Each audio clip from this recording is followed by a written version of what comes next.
So November 12th, 1996, Eminem releases Infinite, right? My Yes. pen and paper calls a chain reaction to get your brain relaxing. The Zaniac and Maniac shit.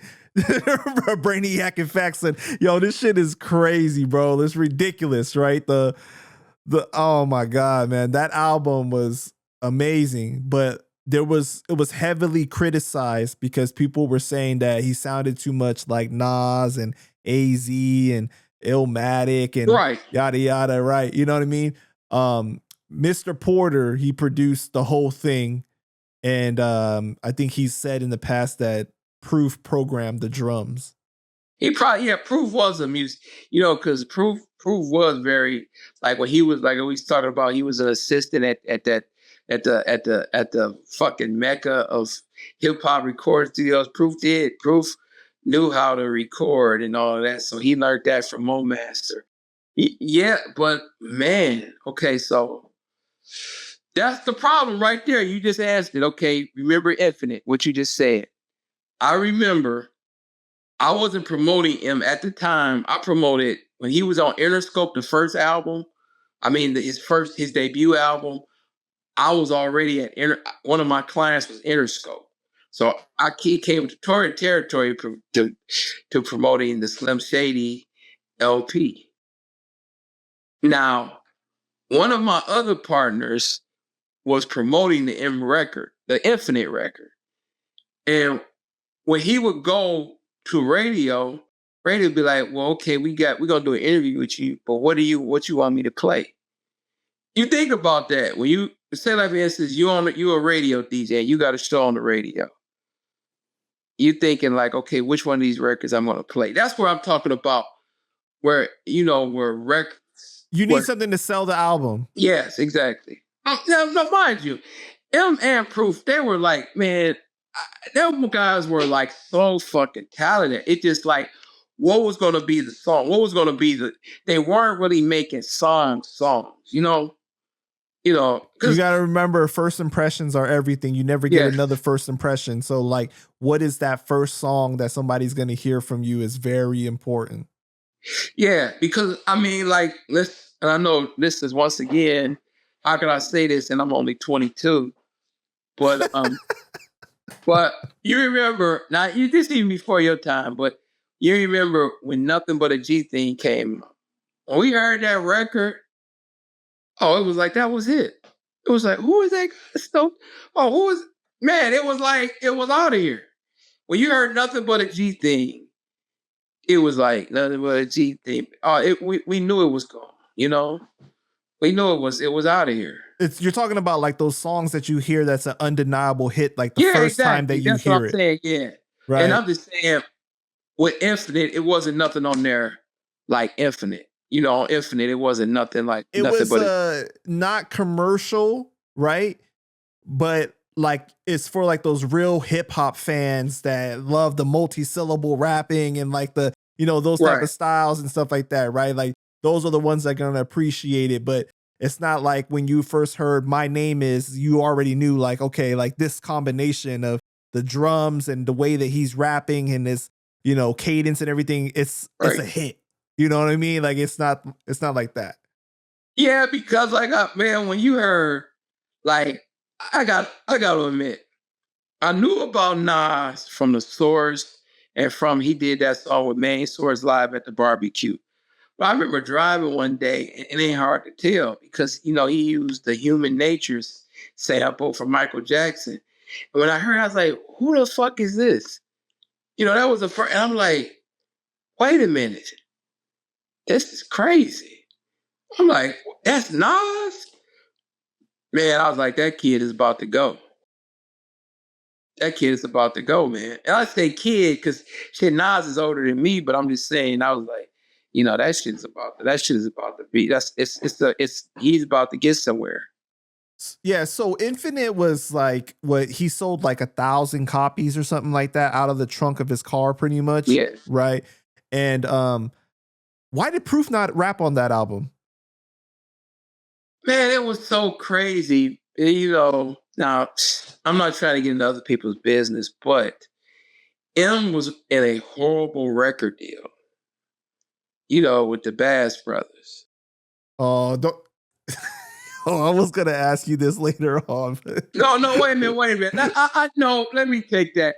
Cause I like the Bass Brothers, but he was in a deal where he couldn't, a lot of artists couldn't really be on there, And I take that back because I like the Bass Brothers and the son, Jake Bass. He's doing some positive things in Detroit, but he was in a record deal where he really didn't have a lot of freedom.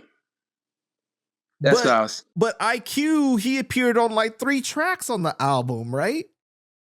Yeah, but that was totally different. I think IQ might have almost been entertaining being on the label. Got you. Okay. You see what I'm saying? It was a lot of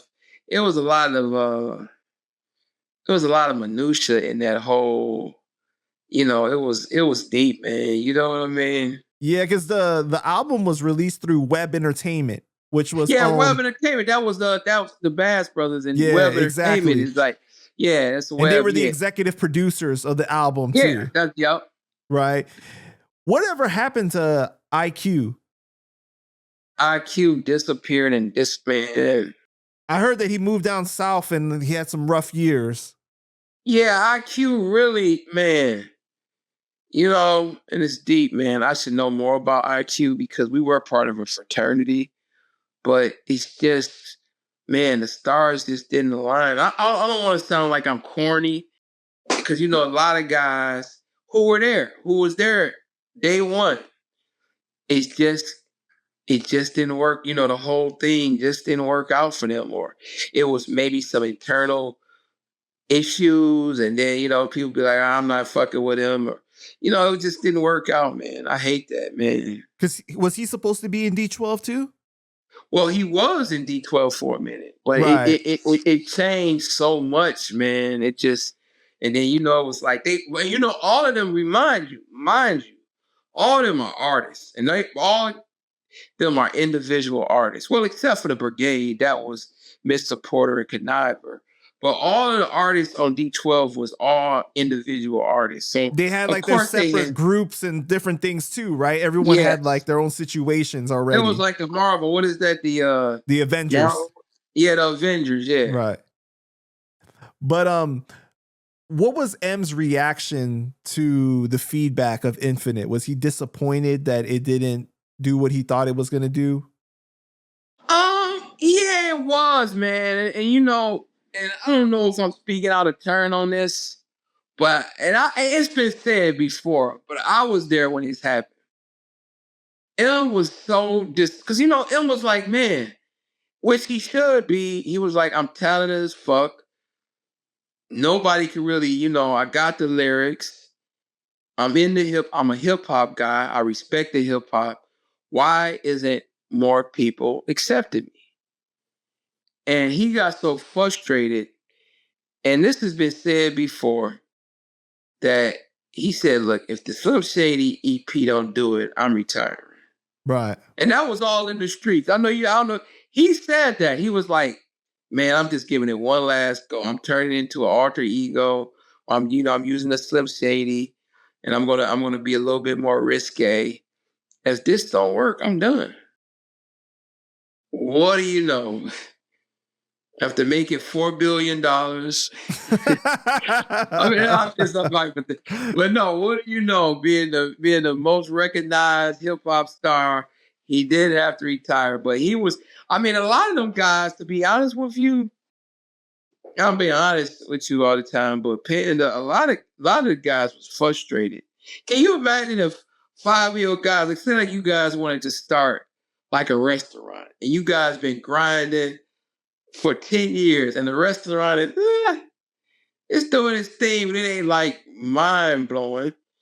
You gonna be like, damn, man, I gotta deal with this shit all over again this morning.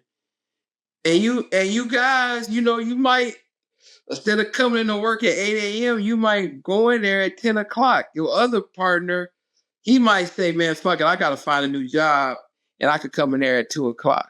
So D12 were getting frustrated. And this has been documented. This has been said in interviews, because the guys were all in their mid-20s. and they was grinding, man, every day. It wasn't like, I mean, all those guys had like menial jobs. It wasn't like, I mean, it's life, right? Because like you have commitments, you got things that people having people kids, having kids, right? Exactly. You know, and you get frustrated, and you know what I mean, like certain things is not working the way it's supposed to, or you thought it would, and I mean, your commitment is going to waver at some point, right? That's where it was. Everybody was kind of frustrated, but then it was like, wait a minute, M is at the Rap Olympics, and Jimmy Iovine is talking about he can't leave until he gets signed. What the fuck is that about? Wait, before we get into that, all right? But no, go ahead. No, I know I'm jumping in. So I want to go back to the Bass Brothers, right? So in '95, M signed like a deal with them, like a full record label deal, or was it a production deal?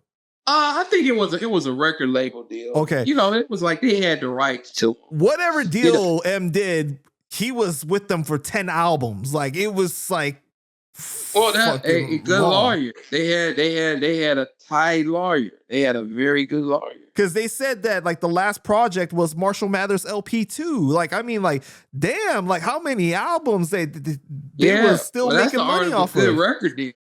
I mean, it wasn't. Wait, I'll take that back. He was locked in. Yeah. Not like he wanted to be, but he was locked in. Now, I have to admit, though, I did like their production on like the first 2 albums. Like, I like their work. You know what I'm saying? And right.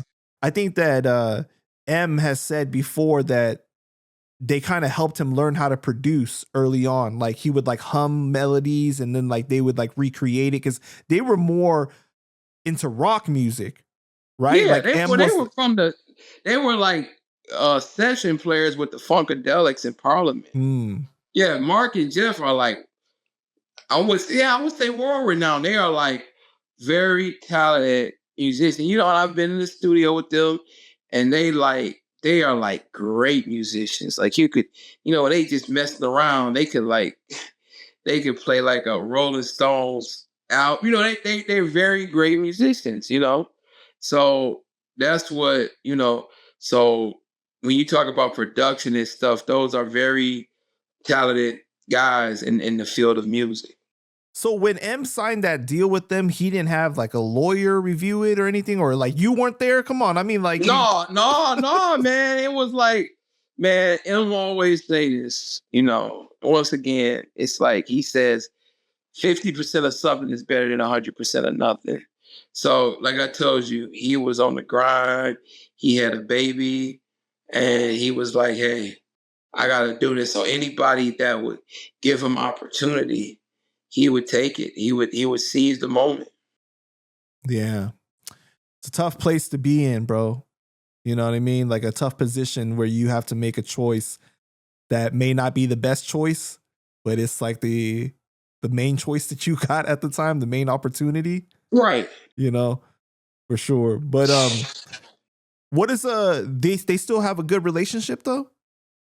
Who with who? M with the Bass Brothers and everything like that? No, I don't think they talk anymore. That's not really my business, but I don't think they talk. I think they all went through a particular era, and I just think they don't, you know, I don't know if it's bad blood. They just don't really do biz no more. You know, M and Paul have their own studio. The Bass Brothers got theirs. It was more like, you know, I don't want to say the older they, I guess age would play a part, but they just like grew apart from each other. Because they did do a remix to Infinite not too long ago, right? It's like some years back. I don't know, man. I don't think they've been like, you know, like with each other. You know, like they did the you know, you know, on M's last album, the Coup de Grace, they did, you know, it was a remake of an old song. You remember that was Guess Who's Back, you know, right. But I don't think so, man.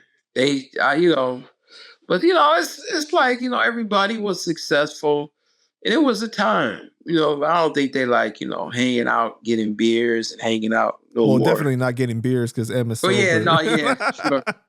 But no, I think, you know, but the Bass Brothers, you know, they, like I said, they son, Jake Bass, he's really like, Well, shit. I mean, if you eating off 10 Eminem albums, you still living good. You could be retired, man. Fuck.